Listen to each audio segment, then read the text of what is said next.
Welcome back to Wander and Invest.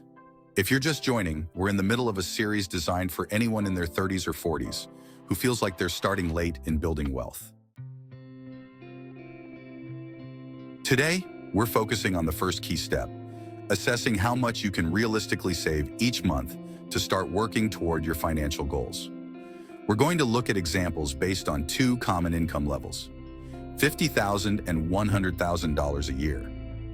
And I'll share tips for creating a budget that allows you to save without feeling like you're giving up everything you enjoy. If you're serious about building wealth, the first step is knowing exactly how much you can save each month. This isn't just about cutting costs.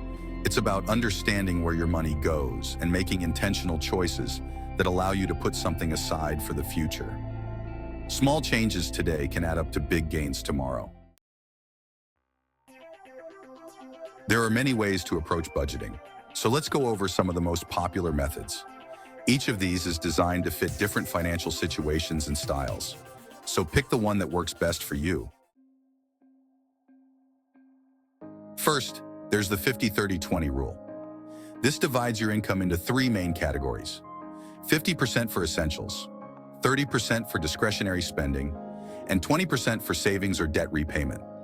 For example, if your take-home pay is $3,333 a month on a $50,000 salary, you'd allocate $1,666 for essentials, $1,000 for discretionary spending, and aim to save $666. Next, there's zero-based budgeting, or ZBB. With this method, every dollar has a job. After assigning specific amounts to all your expenses and goals, your income minus expenses should equal zero. For example, if you take home $3,333 a month, you might allocate exact amounts to essentials, debt repayment, savings, and discretionary expenses until every dollar is accounted for. The 80-20 rule, also known as pay yourself first, simplifies budgeting by focusing on savings. You save 20% of your income right away, and the remaining 80% is for everything else. So if you bring home $3,333 monthly, you'd set aside $666 for savings and use the remaining $2,667 for essentials and discretionary expenses. With the envelope system, you set aside cash in envelopes for different categories, such as groceries, dining out, and entertainment. Once an envelope is empty, you stop spending in that category until the next month. For example, if you allocate $500 to groceries, you only use the cash in that envelope for groceries. This approach helps you stick to limits on variable expenses. Another option is the 70-20-10 rule, where 70% of your income goes to living expenses, 20% to savings, and 10% to debt repayment or charity. If you're making $100,000 a year and taking home around $6,250 monthly, you'd use $4,375 for living expenses, save $1,250, and allocate $625 to debt or charitable giving. The anti-budget is as simple as it gets. Just decide how much you want to save each month, set that amount aside, and spend the rest without tracking every detail. For example, if you want to save $500 a month on a $3,333 income, you'd save that amount first and freely spend the remaining $2,833. Finally, there's reverse budgeting, or goals-driven budgeting. With this method, you prioritize savings goals, such as saving for a home down payment, and set money aside for these goals first.